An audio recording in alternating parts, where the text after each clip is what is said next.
قل يا أهل الكتاب تعالوا إلى كلمة سواء بيننا وبينكم ألا نعبد إلا الله ولا نشرك به شيئا ولا يتخذ بعضنا بعضا أربابا من دون الله فإن تولوا فقولوا اشهدوا بأننا مسلمون يا أهل الكتاب لم تحاجون في إبراهيم وما أنزلت التوراة والإنجيل إلا من بعده أفلا تعقلون ها أنتم هؤلاء حاججتم فيما لكم به علم فلم تحاجون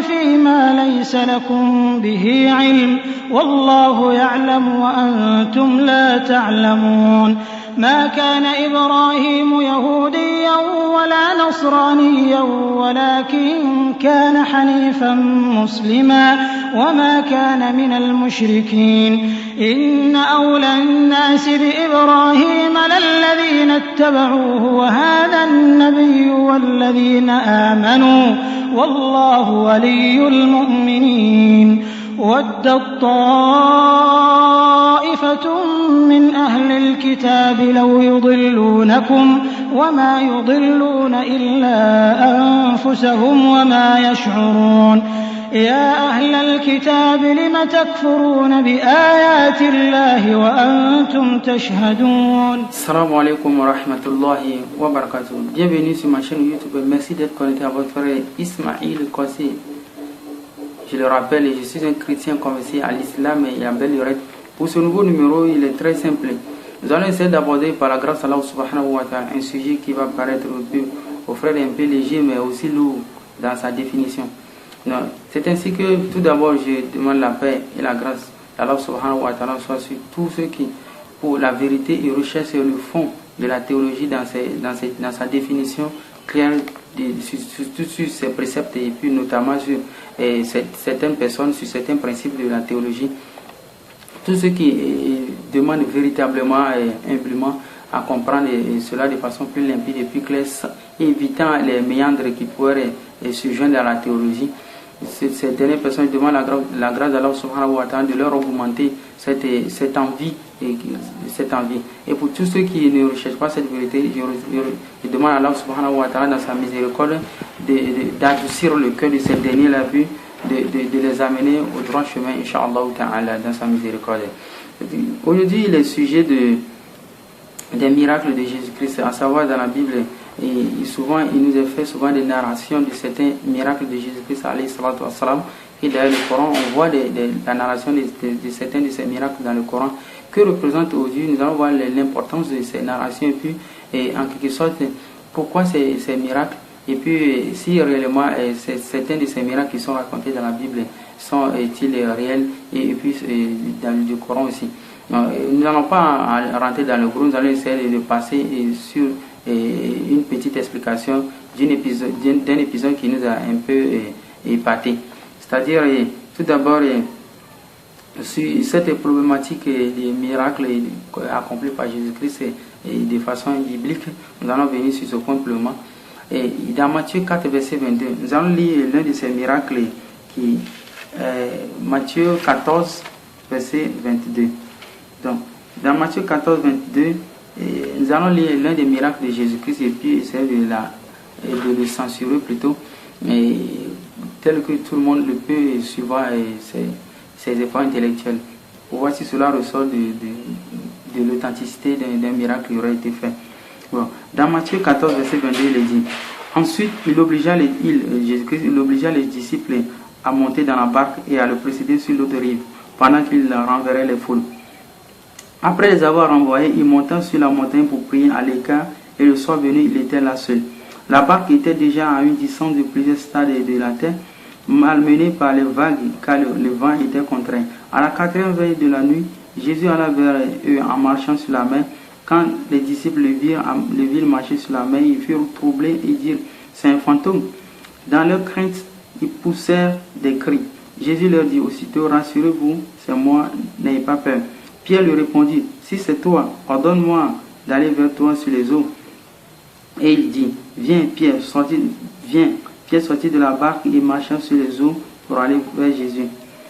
Mais en voyant que le vent était fort, il eut peur. Comme il commençait à enfoncer, il s'écria plutôt, Seigneur, sauve-moi. Aussitôt Jésus étendit la main, le saisit et lui dit, homme de peu de foi, pourquoi as-tu douté? Il montait dans la barque et le vent tomba. Ceux qui étaient dans la barque se prosternèrent devant Jésus et dirent, tu es véritablement le Fils de Dieu. Là, pour comprendre le tout et pour faire un peu de dissertation sur cette narration, Jésus-Christ serait quelque part, il a demandé à ses disciples de le précéder à l'autre côté de la rive, c'est-à-dire il y avait une lagune qui était devant eux. Bon, il a demandé à ses disciples de le précéder en attendant qu'il aille prier. Il allait faire sombre. Donc quand il revenait maintenant sur le même lieu où il avait laissé les disciples, il leur a dit de le précéder de l'autre côté de la rive. Bon, c'est là il marchait sur l'eau et les disciples l'ont vu. Quand les disciples l'ont vu, Pierre était enchanté par ce miracle. Pierre a demandé à venir. Là, Jésus-Christ lui a dit de venir. Et Pierre maintenant, par manque de foi, quand il a eu peur, il a commencé à s'enfoncer dans l'eau. C'est là Jésus-Christ lui a reproché cela. Mais quand après tout s'est fait, et Pierre est entré dans la barque, il y a eu maintenant tous ceux qui étaient dans la barque, maintenant, ils ont commencé à se prosterner devant Jésus-Christ, d'avoir vu un miracle vraiment. Et ils étaient éblouis par ce miracle vraiment grandiose, je ne sais pas quoi, un miracle. Ils étaient tellement dans leur éblouissance, ils ont tous maintenant eu à se prosterner devant Jésus en disant qu'il est véritablement le Fils de Dieu.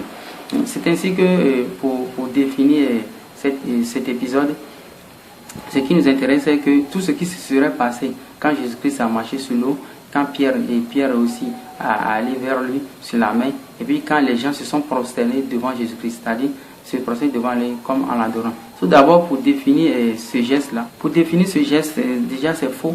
On ne se prosterne jamais devant un être humain, c'est faux. On ne se prosterne jamais devant un être humain. Donc, et pour nous, quand nous voyons ces écrits, certaines personnes se sont prosternées devant Jésus-Christ et autres là, vraiment, ce n'est pas divin. Même si la personne le fait à Jésus-Christ, Jésus-Christ va essayer de reprocher cela à la personne. On a vu Pierre l'a fait. Quand la personne se prosterne devant, il a dit non, ne te prosterne pas devant, je suis un homme comme toi. C'est comme ça, on ne se prosterne pas devant les êtres humains. Mais ce qui va nous intéresser maintenant est que, et comme nous l'avons souligné, cette histoire de Jésus-Christ marchant sur l'eau, on a vu de l'autre côté, dans Matthieu 14, verset 22, on a vu tel que l'histoire s'était passée entre lui, Jésus-Christ et Pierre, et puis ceux qui étaient dans la barque. Donc, ce qui nous intéresse maintenant, c'est de voir maintenant la narration de Jean sur cette histoire-là, pour voir si nous allons conclure, essayer de censurer maintenant l'histoire, comment ce qui reflète d'elle, soit ce soit une instruction ou que ce soit ce que nous pouvons retenir à partir de là, ou en même temps encore chercher les origines plutôt authentiques ou inauthentiques de cette histoire et voir maintenant, parce que Paul va le dire dans 2 Timothée 3 verset 16 que toute écriture inspirée de Dieu sera enseignée à redresser à autres. Mais tout d'abord, nous allons rentrer dans Jean 6 verset 16 pour voir la deuxième narration de cet épisode. Jean 6 verset 16. Le soir venu, ses disciples descendirent jusqu'à la mer. Ils montèrent dans une barque pour se rendre à Capernaum, de l'autre côté de la mer. Les ténèbres étaient déjà venues et Jésus ne les avait pas encore rejoints. Un vent violent soufflait et la mer se soulevait. Après avoir ramé environ 25 ou 30 stades, ils aperçurent Jésus-Christ de la barque et ils furent dans la crainte. Mais Jésus leur dit, c'est moi, soyez sans crainte.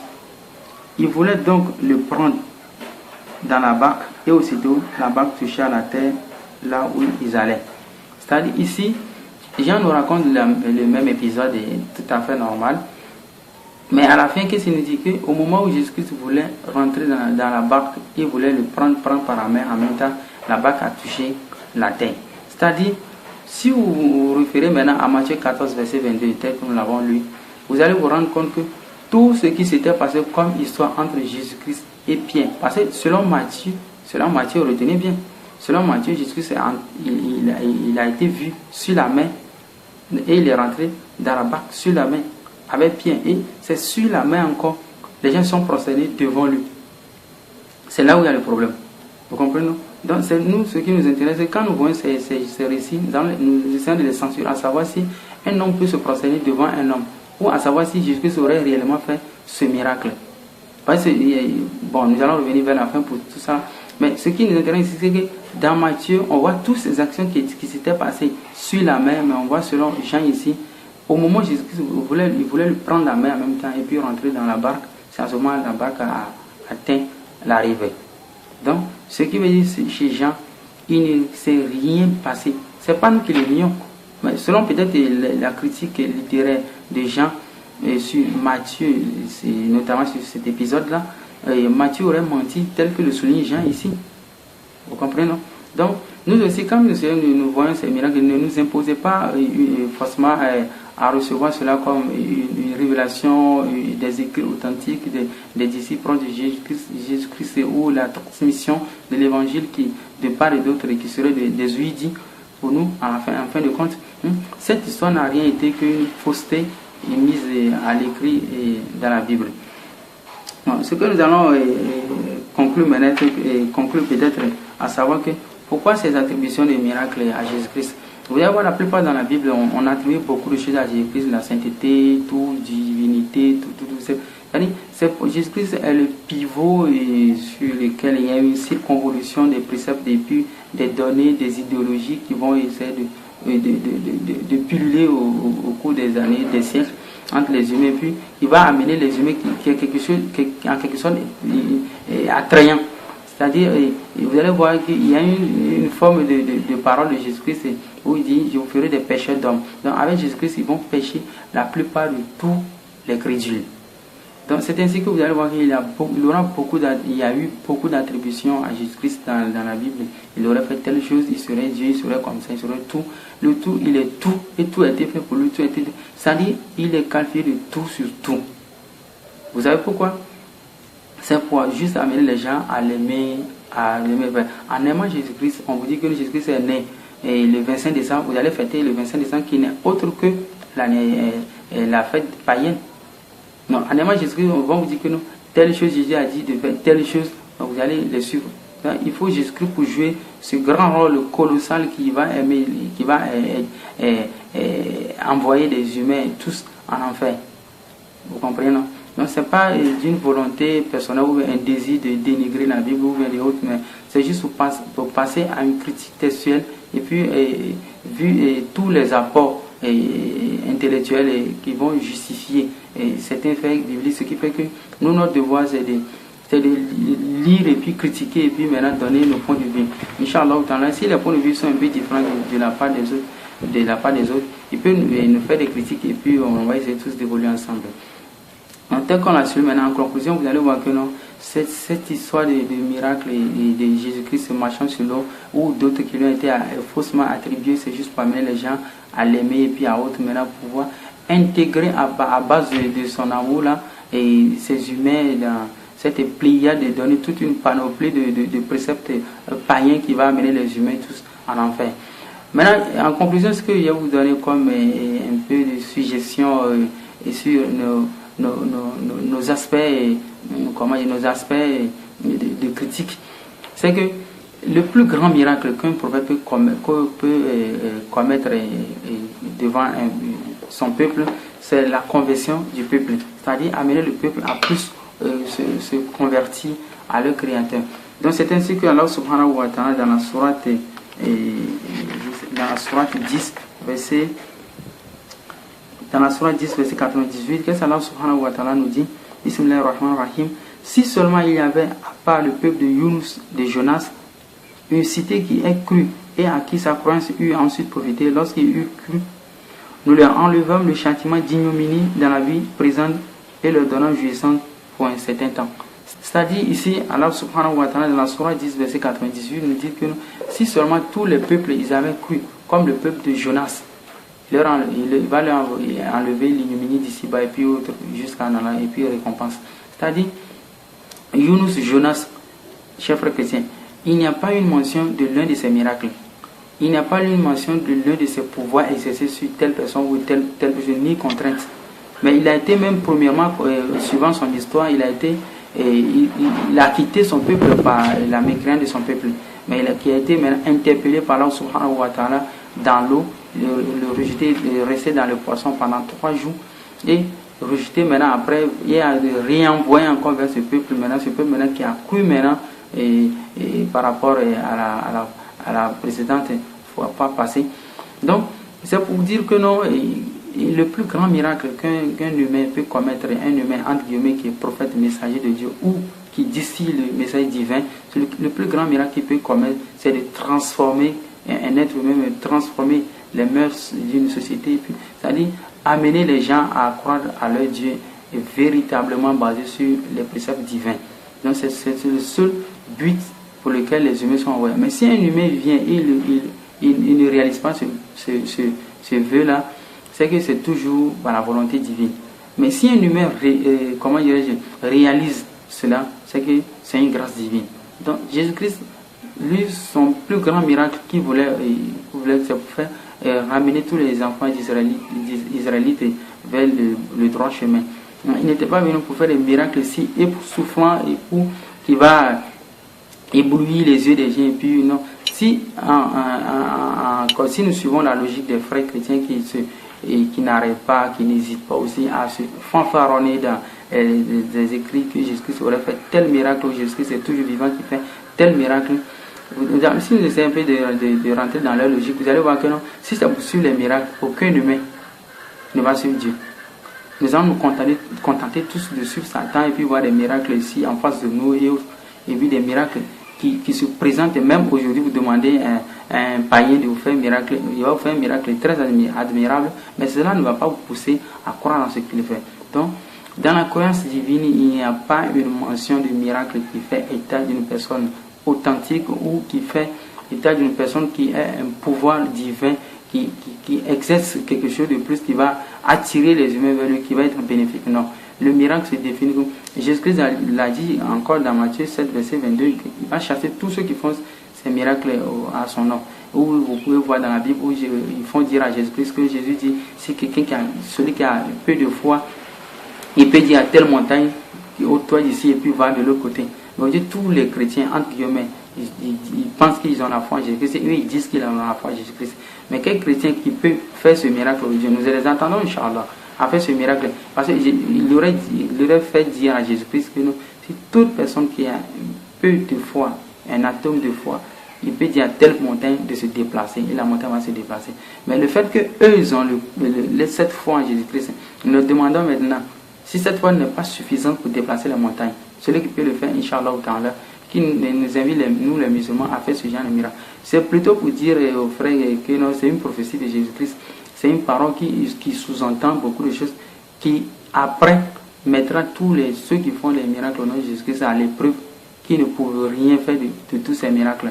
Mais ce qu'ils font, ce n'est que des petits trucs pour chercher du pain à manger. C'est-à-dire, ça n'a rien de concret ni quelque chose de mission divine où il va amener un être humain à croire en Dieu. Non. C'est pour suivre ces petits farces, ces petits farces et autres. Non, nous n'avons pas su même Dieu, nous allons suivre Satan. Donc, sur ce, je vous quitte, Inch'Allah, abonnez-vous à ma chaîne YouTube Ismail Kossi. Je suis le fondateur du groupe MPI du mouvement propagandiste de l'islam, avec par la grâce d'Allah subhanahu wa ta'ala 32 ouvrages qui, je pense, va intéresser l'humanité tout entière. D'où, en l'occurrence, nous cherchons des éditeurs volontiers. N'hésitez pas à partager cette vidéo. C'est ici la fin du récit et miracle de Jésus-Christ, vrai ou faux. Merci pour un autre numéro. Assalamu alaikum wa rahmatullahi wa barakatuh.